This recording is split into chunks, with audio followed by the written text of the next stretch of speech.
Hey everyone, my name is Wedge. Day 2 of Dragons of Tarkir, spoilers, is here and things have totally not calmed down really at all. Dragons are all over the place.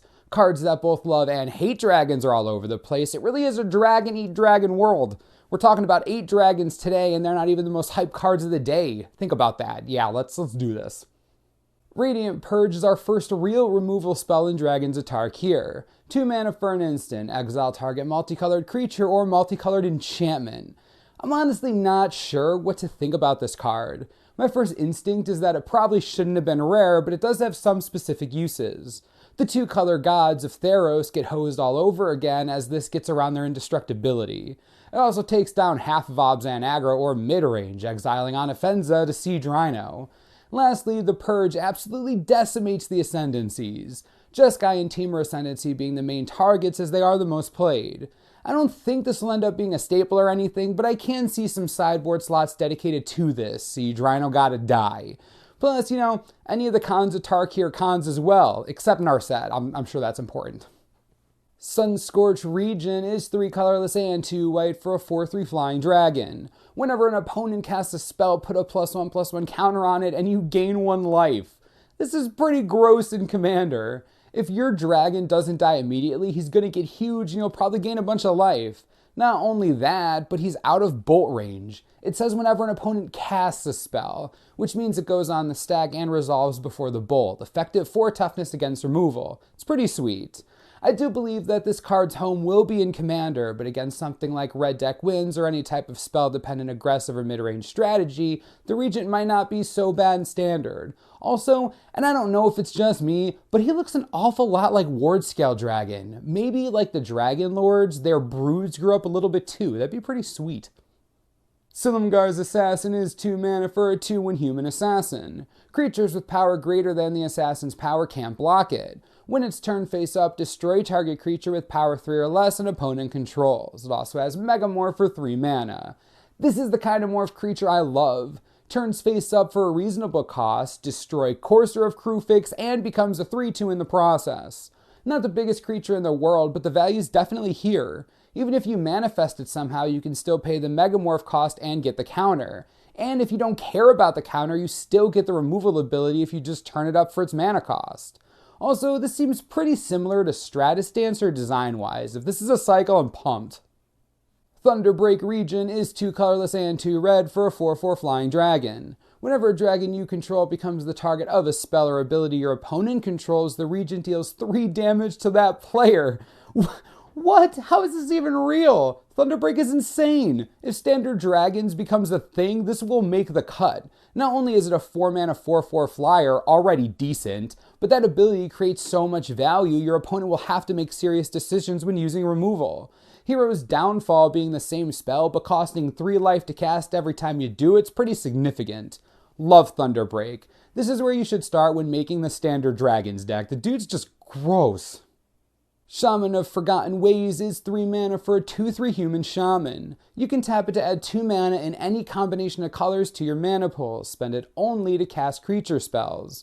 It also has a formidable ability. As long as you have 8 power worth of creatures, you can pay 11, yes, 11 mana, and tap it to have each player's life total become the number of creatures they control.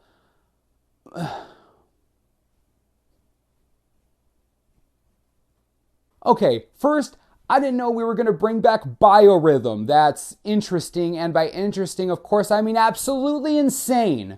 Biorhythm is banned in Commander for a reason. It randomly kills people out of nowhere. Guess what? You have no creatures? Okay, you're dead now. I get that this is a creature and you can use a kill spell while it's summoning sick, but that doesn't mean it doesn't have one of the most broken spells in the game on a stick.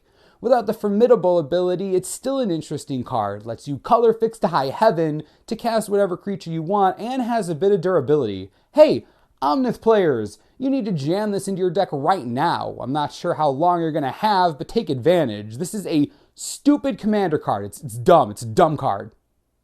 I'm not sure you're ready for this, so let's breathe for a second. Okay, here we go. Ojutai's command is 2 colorless, 1 white, and 1 blue for an instant. Choose 2.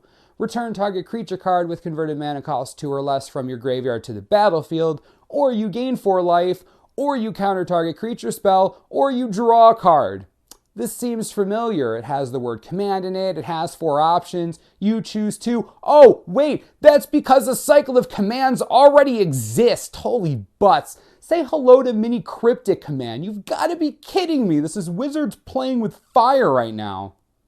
Return a creature to the battlefield. Okay, Voice of Resurgence. Okay, Snapcaster Mage. Gain 4 life. Haha, Burn Dex. Counter target creature spell. Okay, anything in most formats. Draw a card. Yes, please. I'm not saying this will have the impact Cryptic Command does because that's pretty much impossible, but it synergizes with Snapcaster pretty well and covers a lot of bases. Again, won't be the new Cryptic Command, but better than worthless, that's for sure. I'll take drawing a card and gaining 4 life at instant speed. Sure, why not? It's like living the dream.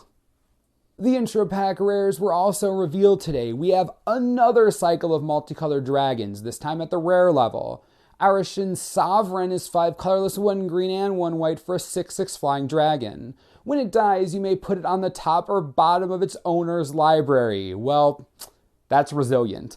In a limited game, removal won't be enough to deal with this. They kill it, you just bring it back next turn. It's a limited bomb for the ages.